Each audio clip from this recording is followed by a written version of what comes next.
মা চলে গেলেন। তখন 9 বছর। বাবা সেই ছোটবেলায় চিনিয়েছিলেন রবীন্দ্রনাথকে।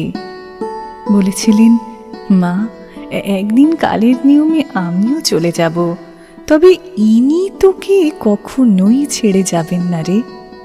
ইনি যে ঠাকুর, আমাদের প্রাণের ঠাকুর। ওনার ঝুলিতে সুখ দুঃখ সব রকম স্বাদই রয়েছে।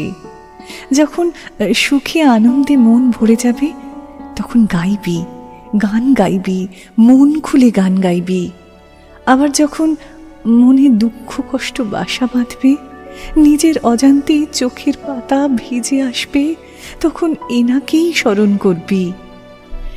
এভাবেই বাবা এবং রবীন্দ্রনাথ ঠাকুরের হাত ধরে আমি যুবতী হয়ে উঠলাম।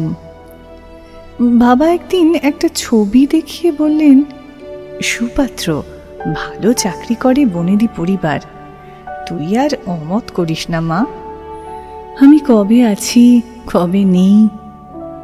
আমি শুধু জিজ্ঞেস করলাম, বাবা, আমার হারমোনিয়াম, তানপুরা, আমার সমস্ত বই খাতা, আমার রবীন্দ্রনাথ, এইসব আমার সঙ্গে যাবে তো?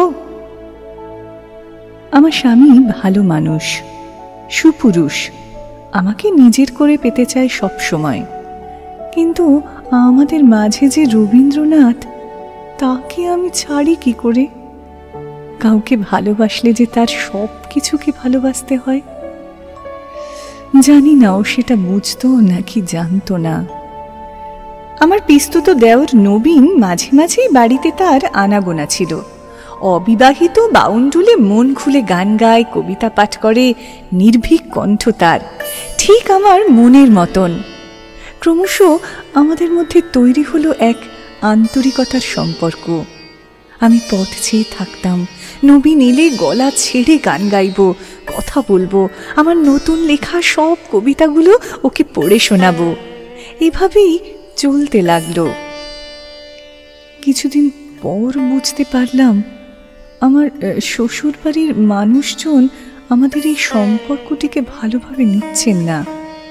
আমার স্বামী চাকুরির বদলি নিয়ে বাড়ি ছাড়লেন। শাশুড়ি মা বলে বসলেন, গৃহস্থ বাড়িতে সারাদিন গান বাজনা, বাড়িটা একেবারে বাইজি বাড়ি হয়ে গেছে। মা মরা মেয়ে বলে শুধুমাত্র রূপ দেখে এই কাকে ঘরে তুললাম। নবীনের বাড়িতে আসা বন্ধ হলো। আমি লজ্জায় ঘেন্নায় কুঁকড়ে গেলাম। মরে যাব না, আমি নিজেকে শেষ করতে পারি, কিন্তু আমার প্রাণের ঠাকুরের আদর্শকে নয়। আমি যে ছোট থেকেই তার হাত ধরে বেঁচে আছি। আমি আমার স্বামীকে চিঠি লিখলাম।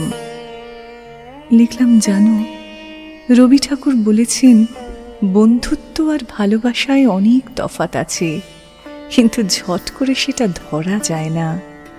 বন্ধুত্ব আটপৌরে, ভালোবাসা পোশাকি।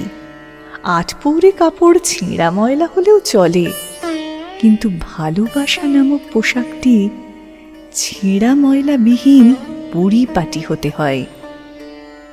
নবীন আমার বন্ধু, আমার ভাইয়ের সমতুল্য। তুমি ছিলে আমার ভালোবাসা, তাই আমার সমস্ত প্রত্যাশা ছিল তোমাকে ঘিরেই। ঘর ছাড়লাম, বাধাবন্ধন মুক্ত আমি। জানি না কোথায় যাব, তবু তখনও আমি একা নই। আমি আর আমার হৃদয়ে রবীন্দ্রনাথ।